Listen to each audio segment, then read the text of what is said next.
If there was one physical subject, one material subject that we should focus on, in my opinion, it is very clear that the head of the snake is the financial system.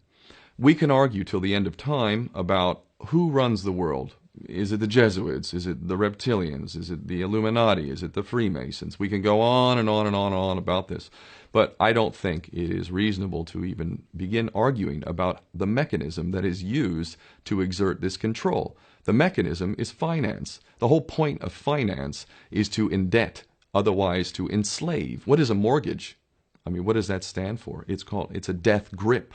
So when you get a mortgage, you have a death grip held over you because you are in debt. You don't even own the house. The bank owns the house that loans you the money to buy the house, unless you're fortunate enough to have all the money to buy it outright. And even then, you can be taxed by the government, and if you fail to keep up with those taxes, the government can then take it from you. The whole system is based on a financial fraud which effectively takes the power that we have and it gives it to a tiny group of individuals who are running the world through the control of finance. With the infinite supply of money that we have allowed them to take, they have literally an infinite supply of money, and with that money, and from their psychopathic point of view, they have bought everything and everyone who can be bought. So those of us who cannot be bought, because we operate on a level that goes way beyond the material, we are not rewarded for such behavior. We are punished for such behavior. And the most slovenly, disgustingly criminal, pedophilia, corrupt moral individuals, those are the ones that are rewarded in this system, which is upside down. We reward the pedophiles, we reward the corrupt, we reward the liars, we reward the people with no morals at all, and usually we compromise them under this system in terms of maybe a videotape. Maybe Barack Obama is gay. Maybe we have videotape of him having sex with another man, or perhaps some other acts that may be not so popular amongst many of the electorate. Or maybe we have videos of political leaders having sex with little boys or little girls. If I was in charge of the world and I was a psychopath and completely drunk on my own power, you can bet damn sure that's what I would do. I wouldn't allow anyone in a position of power who wasn't completely compromised.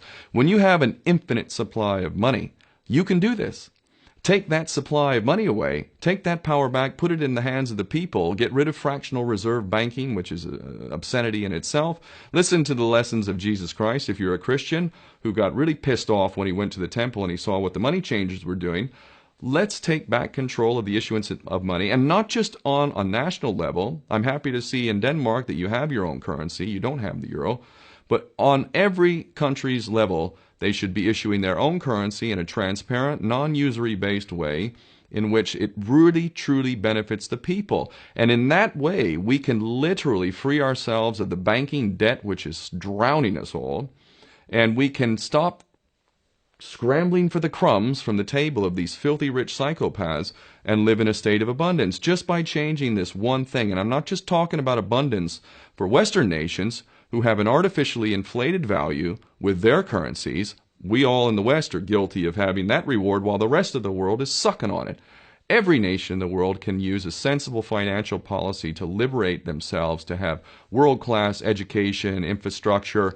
Everything that a healthy society would require can be had in the worst, most corrupt African country, in any part of the world. We can all have that if we simply change that one thing. John F. Kennedy did that about 6 months before he was taken out. He issued United States notes as opposed to Federal Reserve notes.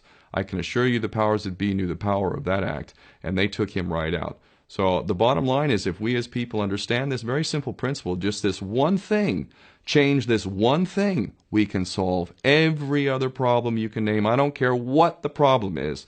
I can bring it back to the financial system and an infinite supply of money for a bunch of psychopaths who are running the world, as opposed to an abundant supply of money for all of us. So in that sense, I'm very optimistic.